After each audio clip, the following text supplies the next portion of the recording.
Hi everybody. तो आज हम फर्स्ट चैप्टर देखेंगे Indian economy on the eve of independence को, जिसमें हम एक टॉपिक को लेके चल रहे हैं, पहला टॉपिक को। ठीक है, बाकी बहुत और भी टॉपिक्स हैं जिनको हम और वीडियोस में कंसिडर करेंगे। तो पहले इस टॉपिक को देख लेते हैं। ठीक, पहली टॉपिक आएगी कॉलोनी एक्सप्लॉयटेशन आपकी। अब इसमें 3 सेक्टर्स आते हैं कॉलोनी एक्सप्लॉयटेशन में। इस चैप्टर में मेनली क्या चीज़ बताई गई है कि उस समय किस तरीके से ब्रिटिश ने हमारे इंडियन इकोनॉमी को डिस्ट्रॉय किया। ठीक, तो हम पहला जो पॉइंट देखते हैं वो आता है कॉलोनी एक्सप्लॉयटेशन। इसमें हमारे 3 पॉइंट आते हैं, agriculture sector, industrial sector, international trade. ठीक, इस 3 पॉइंट को हमें कंसिडर करना है और इसको हम एक्सप्लेन करते हैं कि ये कैसे कैसे कैसे कैसे है। ठीक, अब उस समय कॉलोनाइजेशन के टाइम में हमारा एग्रीकल्चर सेक्टर को कैसे डिस्ट्रॉय किया गया। हम लगभग उस समय भी हम 70% जो है एग्रीकल्चर सेक्टर में इन्वॉल्व थे, फिर भी हम काफ़ी लो लेवल पे चल रहे थे। क्यों?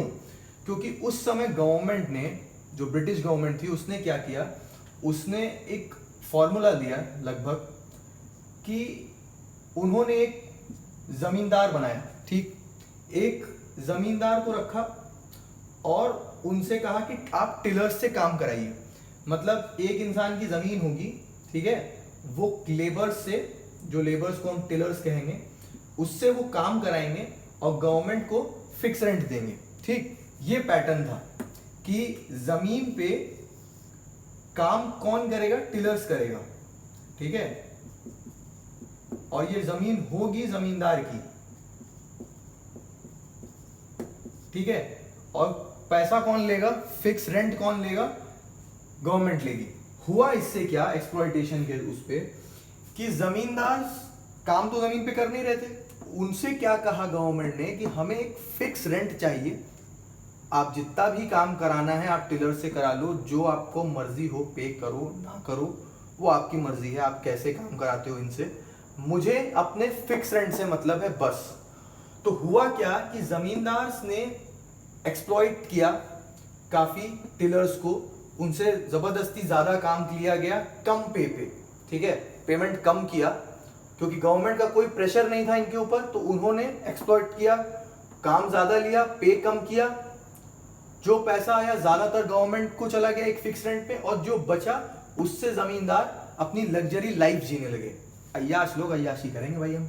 ठीक है, तो वो क्या कर रहे हैं कि अपनी अय्याशी को जी रहे हैं, यहां पे इनको बस उतना ही मिल रहा है कि खा कमा के जी रहे हैं। ठीक, तो अब हो गया कि इंडस्ट्री में जो ग्रोथ लाना था वो तो खत्म हो गया, जो पैसा आ रहा है वो गवर्नमेंट ले रही है, बचा कुचा ये उड़ा दे रहे हैं, इनको तो बस उतना ही मिल रहा है कि खा कमा सके। तो हुआ ये कि एग्रीकल्चर सेक्टर इससे हमारा काफी एक्सप्लॉइट हो गया। ठीक है, कोई भी ग्रोथ नहीं मिल पाई, कोई भी ग्रोथ हो ही नहीं पाई, बस चलता गया किसी तरह। इसी तरह धीरे धीरे हमारा एग्रीकल्चर सेक्टर डिस्ट्रॉय हो गया जमींदारी सिस्टम के उस पे। ठीक, हम दूसरा पॉइंट देखते हैं इंडस्ट्रियल सेक्टर का। उस समय हमारे पास जो इंडस्ट्रियल थी सेक्टर, वो हैंडक्राफ्ट की थी। हमारे पास एक ही सेक्टर, सबसे इंपॉर्टेंट सेक्टर इंडस्ट्रियल में जो ग्रोथ जो हमारी थोड़ी बहुत थी वो हैंडक्राफ्ट पे थी। बस हम घर में ही जो लोग बनाते थे या जो चीज़ बन रही थी वही हैंडीक्राफ्ट की चीज़ें थी। तो इंडस्ट्रियल सेक्टर को बर्बाद कैसे किया, हमारा हैंडीक्राफ्ट ठीक ठाक बनता था, ठीक ठाक बिक रहा था, बट हुआ क्या कि ब्रिटिश गवर्नमेंट ने उस पर हैवी ड्यूटी मार दी। ठीक है, कि अब तुम बेचो ही मत बाहर।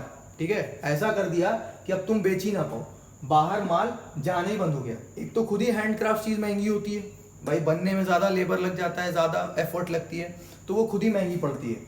लोकली वो महंगी पड़ रही थी, अब एक्सपोर्ट में हैवी ड्यूटी मार दिया तो बाहर लेगा कौन, तो बिकना ही बाहर बंद हो गया, एक्सपोर्ट होना ही ना के बराबर हो गया, लगभग खत्म हो गया।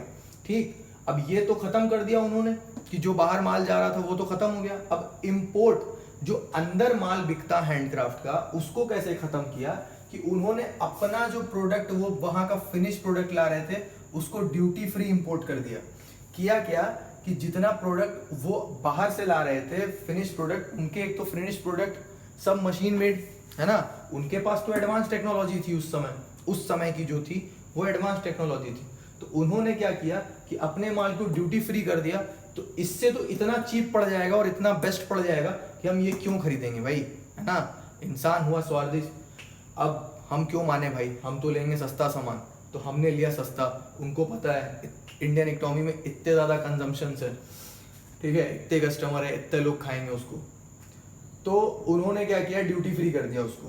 तो अब इनका तो गुड बिक रहा है, हमारा इंडस्ट्रियल सेक्टर गिरता चला जा रहा है, ठीक है। तो हमारा इंडस्ट्रियल सेक्टर यहाँ से डिस्ट्रॉय हो गया। बात समझ में आई? अब देखो तीसरा पॉइंट, इंडस्ट्रियल ट्रेड कैसे खराब किया। इंडस्ट्रियल ट्रेड को एक्सप्लॉइट किया उन्होंने ड्यूटी फ्री रॉ मटेरियल्स, ठीक है, ड्यूटी फ्री एक्सपोर्ट कर दिया रॉ मटेरियल्स को। जितने भी यहाँ पे रॉ मटेरियल्स थे, भाई हमारे रॉ मटेरियल लेके जाओगे, अगर ड्यूटी देते तो गवर्नमेंट पैसा आता ना, उन्होंने क्या किया, फ्री कर दिया बिल्कुल जितने रॉ मटेरियल। अब हमारे पास तो इंडस्ट्री थी ही नहीं उस तरीके की कि हम यहाँ पे प्रोड्यूस कर पाते, हमारे पास वो मशीनरी ही नहीं थी, हमारे पास वो फैसिलिटी ही नहीं थी कि हम रॉ मटेरियल को इंडिया में यूज कर पाते भी सही से। तो वो लेके जा रहे थे, लेके भी जा रहे थे और फ्री में लेके जा रहे थे, कोई एक्सपोर्ट ड्यूटी दिए बिना लेके जा रहे थे। तो हुआ ये कि इससे हमारा इंटरनेशनल ट्रेड खराब होता गया। और उन्होंने क्या किया कि ड्यूटी फ्री इंपोर्ट भी मार दी अपने फिनिश्ड गुड को। मतलब वहां से जो सामान ला रहे थे, एक तो वो खुद चीप पड़ गया उनको क्योंकि वो ड्यूटी फ्री रॉ मटेरियल लेके जा रहे थे, ऊपर से जो इंपोर्ट किया वो भी ड्यूटी फ्री कर दिया। तो यहाँ पे वो प्रोडक्ट आके इतना सस्ता हो गया कि हमारे हैंडक्राफ्ट राइज होने लगे। इसके वजह से और हमारा इंडस्ट्रियल सेक्टर गिरता चला गया, ठीक है।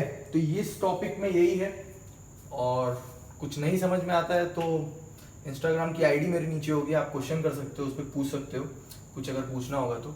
नेक्स्ट वीडियो में नेक्स्ट टॉपिक चेक करेंगे और देख लेंगे, ठीक है। और भी चीज़ें हैं इसमें, देखा जा सकता है, बस यही है।